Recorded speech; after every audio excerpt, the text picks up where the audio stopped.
Student कैसे हैं आप सभी लोग। आशा करते हैं आप सभी लोग स्वस्थ मस्त होंगे। तो हम यहाँ पर लेकर चल रहे हैं सीडीपी पेपर, जो आपके सामने फर्स्ट है सीटेट का, उसकी हम सीडीपी का पेपर हल करवाने के लिए चल रहे हैं। तो आ जाइए। कई जगह से मुझे मालूम हुआ कि पेपर लीक हो गया है, लेकिन फिर भी हम आप लोगों को जो है अपने क्वेश्चन आंसर बता रहे हैं। सीडीपी पे आइए। अभिकथन है आपके सामने। पहला प्रश्न है, विद्यालयी पाठ्यक्रम को विद्यार्थियों के सांस्कृतिक ज्ञान को उचित स्थान और मूल्य देना चाहिए। बिल्कुल सही है।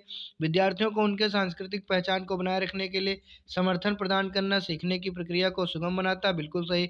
ए और आर दोनों सही, और ए आर की सही व्याख्या करता है। तीसरा वाला सही हो जाएगा। दूसरा प्रश्न मेरे पास में है, सीखने के सामाजिक संरचनावादी विचार इस बात की वकालत करते हैं कि शिक्षार्थी सक्रिय रूप से ज्ञान के निर्माण करते हैं। यही वाला यहाँ पे सही ऑप्शन हो जाएगा। अपने अपने में सेट में मिला लीजिएगा। तीसरा प्रश्न हमारे पास में, निम्नलिखित में से कौन सा कथन अधिगम के बारे में सही नहीं, यानी लर्निंग के बारे में करेक्ट नहीं है। तो अधिगम एक प्रक्रिया नहीं अपितु एक उत्पाद है। तो उत्पाद नेगेटिव होता है, इसलिए यही गलत है, और गलत का गलत हो जाएगा क्योंकि नेगेटिव हमसे पूछा था। यहाँ पर चौथा प्रश्न देखते हैं। विकास के क्रम में बच्चे सूक्ष्म पेशी कौशल से पहले सकल पेशी कौशल विकसित करते हैं। यह दर्शाता है कि विकास कैसा है, यानी grass motor skill before fine motor skill. Fine motor skill से पहले ग्रास मोटर स्किल सीखते हैं, तो ये प्रॉक्सी मॉडिस्टल हो जाता है, यानी समीप दूरा विमुख। अपने अपने सेट में मिला लीजिएगा। पांचवा प्रश्न है, विकास के किस पहलू में तर्क, चिंतन और समस्या समाधान की व्याख्या की जाती है। तो कॉग्निटिव डेवलपमेंट, यानी संज्ञानात्मक विकास। छठा प्रश्न है, रस्सी कूदते समय पैर में रस्सी फंसने के कारण आउट होने के बाद अरु कहती है कि उसे रस्सी ने जानबूझकर आउट किया है। जीन पियाजे के संज्ञानात्मक विकास सिद्धांत की किस अवस्था में बच्चे इस तरह के तर्क देते हैं। तो पूर्व चलन अवस्था में, जब प्री ऑपरेशन स्टेज में बच्चे होते हैं तब ऐसी बात कहते हैं। 3 स्टेज बताई थी वाइगोस्की जी ने। यहाँ पर समीपस्थ सिद्धांत कहता है कि शैशवावस्था में क्या होता है, इन्फेंसी स्टेज में क्या होता है, अंग हाथ और पैरों की तुलना में तेजी से बढ़ते हैं। ये सही हो जाएगा। आठवां प्रश्न यहाँ पर है, अभिकथन अजर्सन दिया है। शिक्षार्थी जो पहले से जानते हैं उसके आधार पर अपने ज्ञान का निर्माण करते हैं। बिल्कुल सही। कारण दिया है, आर दिया है, रीजन पैटर्न ढूंढना और पिछले ज्ञान के साथ जुड़ाव बनाने से शिक्षार्थियों को जानकारी को सार्थक रूप से संसाधित करने में मदद मिलती है। बिल्कुल सही। ए और आर दोनों सही, आर की सही व्याख्या करता है। नवा प्रश्न नंबर 9 है, अभिकथन अजर्सन दिया है। बच्चों द्वारा बचपन अलग अलग संस्कृतियों में अलग अलग तरह से अनुभव किया जाता है। बिल्कुल सही है। बच्चों का विकास सार्वभौमिक नहीं होता है यहाँ पर, तो ये सही है, लेकिन आर गलत है हमारा। यहाँ देखते हैं प्रश्न नंबर 10, अभिकथन यानी अजर्सन दिया है। लॉरेंस कोहलबर्ग के नैतिक विकास सिद्धांत में बच्चे कार्यों को उनके परिणामों के आधार पर अच्छा या बुरा समझने से इस समझ पर पहुंचते हैं कि नियम और कानून नम्य हैं और बदले जा सकते हैं। कारण रीजन दिया है, लॉरेंस कोहलबर्ग का तर्क और नैतिक विकास क्रमिक रूप से चरणों में होता है। बिल्कुल सही। ए और आर दोनों सत्य हैं, आर ए की सही व्याख्या करता है। 11वां प्रश्न, निम्नलिखित में से कौन सा कथन समावेशी शिक्षा के बारे में सही नहीं है। नहीं है, इंक्लूसिव एजुकेशन के बारे में सही नहीं। निश्चित पाठचर्या और मानक मूल्यांकन, मानक नेगेटिव होता है इसलिए गलत है, नेगेटिव का नेगेटिव हो जाएगा ये वाला पूरा। आप देखते हैं, लेव वाइगोत्स्की प्रस्तावित करते हैं कि बच्चों में स्वनियमन सेल्फ रेगुलेशन के लिए महत्वपूर्ण है। तो निजी वाक्य इनर स्पीच जो है यहाँ पे करेक्ट आंसर हो जाएगा। 13वां प्रश्न है, जीन पियाजे के संज्ञानात्मक विकास के सिद्धांत के अनुसार निम्नलिखित में से कौन सी क्षमता मूल संक्रियात्मक सोच को पूर्व संक्रियात्मक सोच से अलग करती है। तो डिसेंट्रेशन बच्चा नहीं कर पाता है। डिसेंटरिंग यानी विकेंद्रण जो है यहाँ पे जो है गलत हो जाएगा, यही इसका सही जवाब है। प्रश्न नंबर 14 है, निम्नलिखित में से किस प्रकार के प्रश्न एक छात्र की जानकारी का गंभीर रूप से मूल्यांकन करने की योग्यता का आकलन करने में मदद करता है। वे प्रश्न जो छात्र की व्यक्तिगत राय पूछते हैं।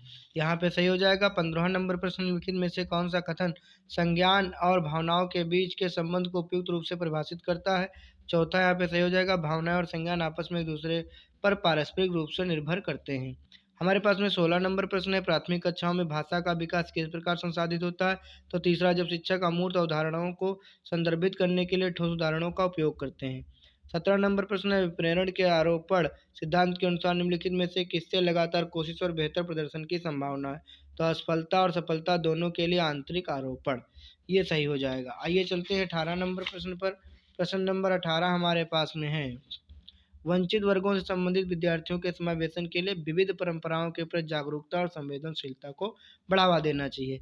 19 नंबर प्रश्न है, कक्षा में खेल प्रतियोगिता में हिस्सा लेते समय तनुज अपने दोस्त से कहता है कि वह भाला फेंकने में हिस्सा लेगा और उसकी बहन रस्सी कूदने में हिस्सा लेगी क्योंकि वह एक लड़की, लड़कियां भाला नहीं फेंक सकती। यह किसको प्रदर्शित करता है? जेंडर रूढ़िवादिता को, यानी जेंडर स्टीरियोटाइपिंग को जो है यहाँ पर प्रदर्शित करता है।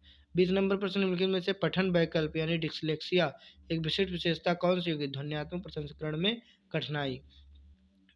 निम्नलिखित में से कौन सा कारक सामान्य समाधान को बढ़ावा देता है? अपसारी चिंतन, डाइवर्जेंट थिंकिंग।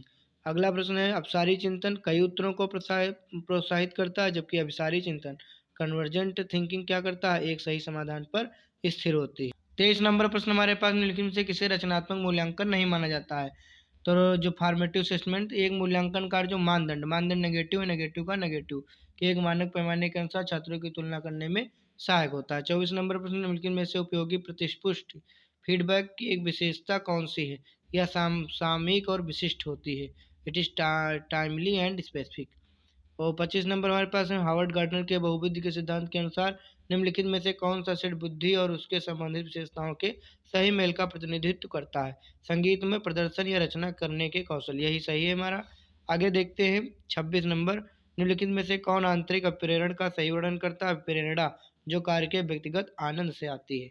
आइए चलते हैं हम लोग 27 नंबर प्रश्न की तरफ, निम्नलिखित में से कौन सा प्रगतिशील शिक्षा का एक प्रमुख सिद्धांत है? सीखना प्रामाणिक कार्यों पर आधारित होना चाहिए। 28 नंबर प्रश्न है, बाध्यता एक क्या है? जैविक यानी बायोलॉजिकल स्थिति, जबकि अक्षमता एक फंक्शनल यानी कार्यात्मक स्थिति है। अगला देखते हैं 29, निम्नलिखित में से कौन सा आलंबन के उदाहरण? आलंबन माने स्कैप होल्डिंग, तो बोलकर सोचो बिल्कुल सही, संकेत इशारे प्रश्न आधार क्या उदाहरण? ABCD सब हो जाएगा, रटकर दोहराव नहीं करना है। 30वां प्रश्न, कोहलबर्ग के नैतिक विकास सिद्धांत के अनुसार किस स्तर पर बच्चे आत्म केंद्रित होते हैं और किस कार्य को करने में अपना ही लाभ देखते हैं? तो पहले स्तर के दूसरे चरण में यानी प्री कन्वेंशनल लेवल के सेकेंड स्टेज में। तो हमने ये CDP का पूरा पोर्शन करा दिया है। मिलते हैं नेक्स्ट वीडियो में अगला साइंस और मैथ का लेकर के। धन्यवाद।